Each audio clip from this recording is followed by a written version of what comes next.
Hello guys, तो कैसे हैं आप लोग। उम्मीद करता हूं कि आप सब बहुत अच्छे हैं। मेरा नाम रवि है और मुझे माउंट ट्रैकिंग बहुत पसंद है। कभी कभार मैं फ्रेंड्स के साथ जाता हूं, कभी अकेला ही जाता हूं। इस तरह का ऑब्सेशन है मुझे माउंट ट्रैकिंग से। मुझे बहुत मज़ा आता है अकेले वक्त बिताने में। ना किसी गाड़ियों का शोर, ना ही किसी ट्रैफिक की झिकझिक। मगर एक दिन जब मैं अकेला ट्रैकिंग कर रहा था, कुछ ऐसा हुआ मेरे साथ जिसे मैं आज तक नहीं भुला पाया। एक दिन मैं माउंट ट्रैकिंग के लिए किसी को भी बताए बिना ही चला आया। जब मैं थोड़ा अपसेट था ऑफिस के कामों से, इसीलिए, और पर्सनल लाइफ भी कुछ ठीक नहीं चल रही थी। वो दिन मुझे अच्छे से याद है। 2010 11 सितंबर, उम्र 21 साल। मैं अकेला ही माउंट ट्रैकिंग करके टेंट लगा के पहाड़ की चोटी पर सो रहा था, मगर बाहर कुछ अजीबोगरीब आवाजें आ रहे थे। मैं सोचा कि ये कोई जानवर की आवाज है, इसीलिए टेंट के अंदर ही रहा। मगर रात के 2:30 बजे मुझे कुछ अजीबोगरीब महसूस होने लगा, मानो कि कोई मेरे टेंट के बाहर खड़ा होकर मुझे ही घूर रहा था। मैं अभी पूरी तरीके से सो नहीं पा रहा था, इसीलिए हड़बड़ाते हुए उठा।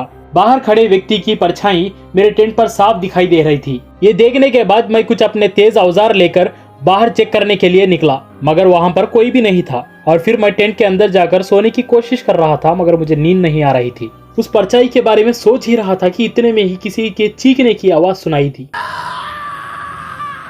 इस बार मैं बहुत डर चुका था और मेरी हिम्मत नहीं हो रही थी बाहर जाके चेक करने की।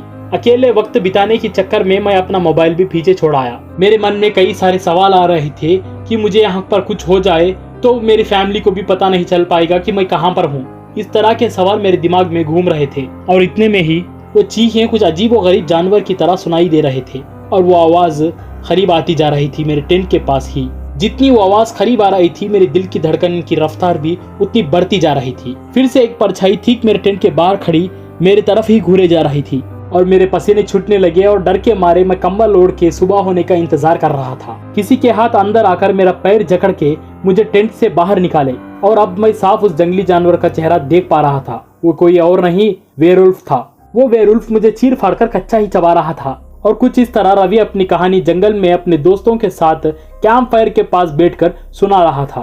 उसके दोस्त रमेश और सूरी कहते हैं कि अच्छा, तो फिर हमारे सामने ही तो है।